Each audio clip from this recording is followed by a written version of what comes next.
आजच डाउनलोड करा आणि तुमच्या आवडत्या मालिकांचा आनंद लुटा.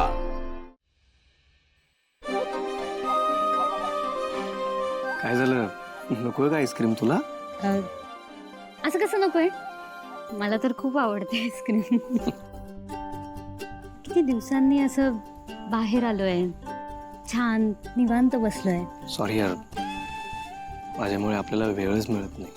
असं ठीक आहे, इस बार माफ किया, नेक्स्ट टाइम नाही करणार हं?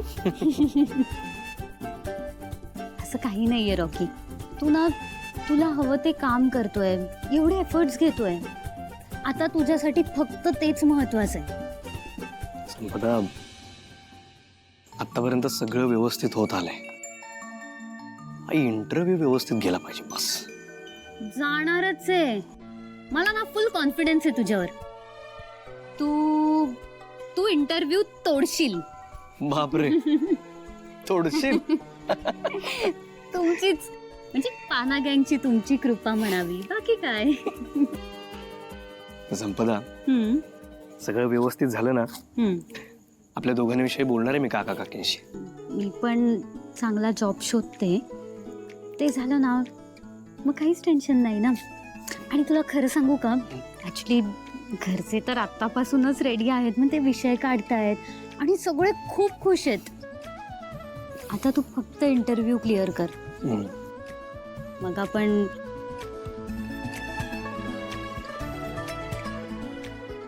काय बोलणं का थांबलीस? मग आपण लग्न करू. तुझ्यावर कसलंच दडपण नाही. जोवर तू तयार होत नाहीस तोवर आपण लग्न नाही करणार आहोत. असं काहीच टेन्शन नाहीये मला. खरं सांगू तर तू माझ्या लाईफमध्ये येण्याआधी मला होते हे सगळे टेन्शन्स, पण आता नाही. नाव थिंग्स आर डिफरंट. आता फक्त सगळं व्यवस्थित होऊ दे, बाकी मला काहीच टेन्शन नाही. डोंट वरी, सगळं व्यवस्थितच होईल. अजूनही खाणारच नाहीस का?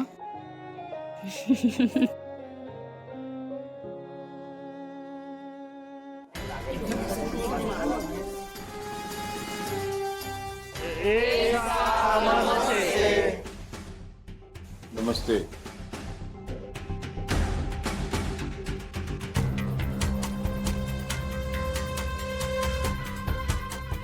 ठीक आहे, मी यायच्या अगोदर काही घडलंय का, काही झालंय का? काय नाही सर. काय नाही काय सर, या पोरांना जाम चरबी आहे, यांच्याशी आम्हाला वार्ताच नाही करायची आजपासून. शाळेतच नको पोरं. सर आम्हाला पण काय हाऊस नाही बरं का यांच्याशी बोलायचे, आम्ही नाही बोलणार यांच्याशी. एक मिनिट. म्हणजे नक्की काहीतरी झालेलं आहे? काय नाही सर, थोडा वाद झाला फक्त.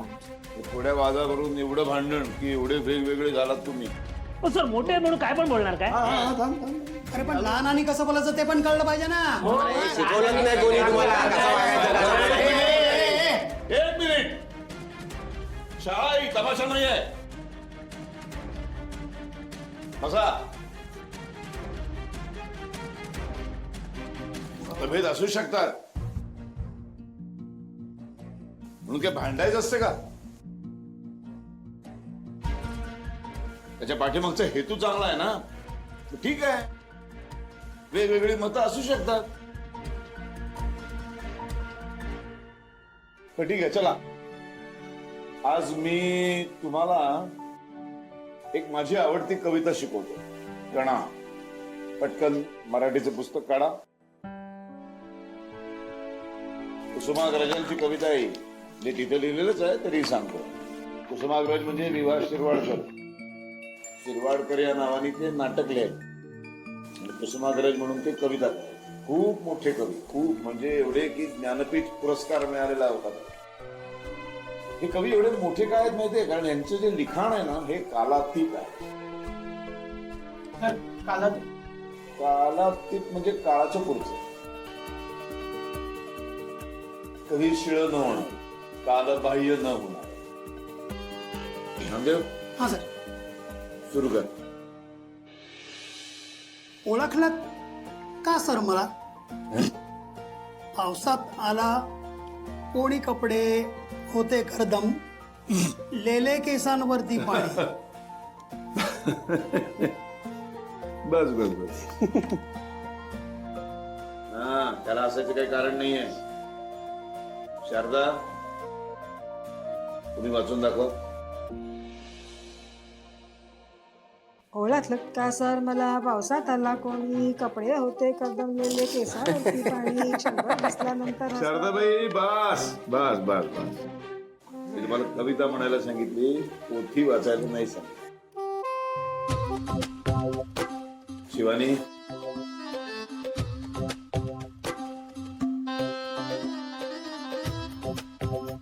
ओळखलंय का सर मला? पावसाला आला कुणी, कपडे होते होते कर्दम. बस बस बस.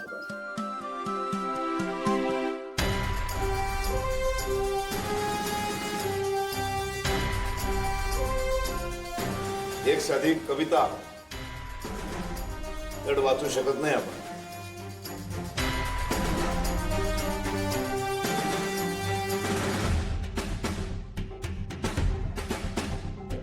काय शारदाबाई, काय नामदेव,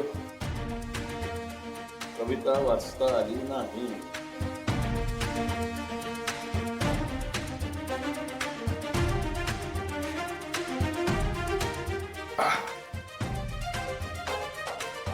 हा, कविता वाचता आली नाही. काय करावं आता? मी तुम्हाला या कवितेचा सारांश म्हणजे मतितार्थ समजावून सांगतो. एक माणूस आहे, सर्वस्व गमावलेला. महापूर येऊन गेल्यानंतर घरांची जी अवस्था होते तशी त्या माणसाच्या घराची अवस्था झालेली आहे. सगळं संपलंय, घरामध्ये आता काही शिल्लक नाही. सगळी उमेद संपली, आयुष्यात संपले की काय अशा स्थितीमध्ये आहे तो.